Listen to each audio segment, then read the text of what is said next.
The group of five need their own playoff. Give them their own playoff. There's no reason they should be in here. Two teams this year. One was good enough, but two teams, and you see how these games went.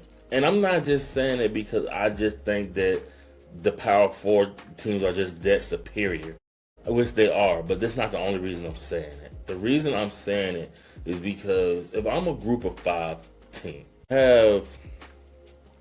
you have six conferences, I think, in a group of five. I could be wrong. I think it's 6 or 5. Because I think the Pac-12 added on to that with their new league. So I think it's like 6 conferences. So they're about 70-something teams, I think. 80.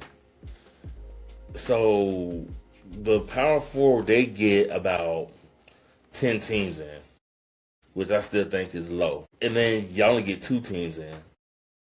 And y'all never going to have a shot. Ever. Even if they change to 14 to 16 teams, you're never going to have a shot at winning a actual championship. You're just not. Because all the group of five people that are good, that they gets good, they go to these Power Four schools after the season and hit the transfer portal. Well, you did good over there at James Madison. Come on over here to Indiana. Come over here to Michigan. Come over here to Bama. Come over here to Clemson. So now the gap is bigger. Like 10 to 15 years ago, you had guys that were pretty good at some of the group of five teams. Like that's why you had the Boise State beating Oklahoma, and you had Utah beating Bama in 09. I think was 09, or it could have been 2010. I want to say that's the year that Auburn won that. I want to say 2009, 2010 year. Utah beat Alabama when they were a group of five school before they went to the Pac-12. But you still have some ballers at the group of five schools that want to get into Power Four. Now with the transfer portal at NIL, the people that do good in group of five, hey, they're going to the Power Four schools now. So now the gap is bigger and way wider. So I think the group of five, I think the NCAA needs to find a way to get money for the group of five so they can have their own playoff. Like somebody needs to grab that. Like, hey, group of five playoffs. Some TV company need to grab that. And NCAA need to work a way towards that. And then work a way to have the Power Four plus Notre Dame, who I think still needs to join a conference. And let them have and then let the Power Four have their own playoff and have a group of five or group of six have their own playoff. So they can actually be a national champion. And all is fair and everybody get money. Because that's all it's about. The group of five want to be involved because of money. James Madison, and I think they're in the Sun Belt Conference, and then you had Tulane, I think they're in the AAC. Those schools in that conference get the playoff money. That's why they're in there. That's why they want to be included, because one group of five school in that conference is going to get that money from the TV contract. Because once your team make the playoff, the TV company has to break them off some money. So that's why. It's money. And a group of five want to be included.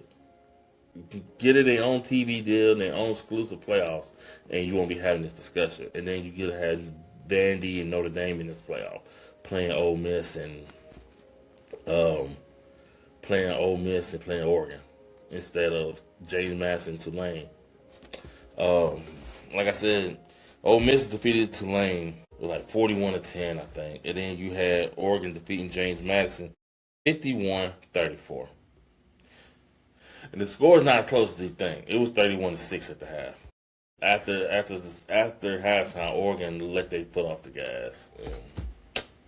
Yeah. So, Ole Miss will play Georgia in a rematch, which that first game was pretty good. But you had Lane Kiffin in that game. And I know everybody's saying, well, he didn't have Lane Kiffin in this game. Yeah, they're playing Tulane. Now you play Georgia. Now we're about to see what Ole Miss is about without Lane Kiffin. Now the real test starts. Here, now, without Lane Kiffin. This is where it starts. And then Oregon plays Texas Tech, which I think will be probably the best game that weekend. Even though I think the Miami-Ohio State game could be there too. So, Oregon versus Texas Tech, Ole Miss versus Georgia, Miami versus Ohio State. Yeah, Miami versus Ohio State, and Indiana versus Alabama. Those are your 8 teams. One game on New Year's Eve, 3 games on New Year's Day. And that's college for you.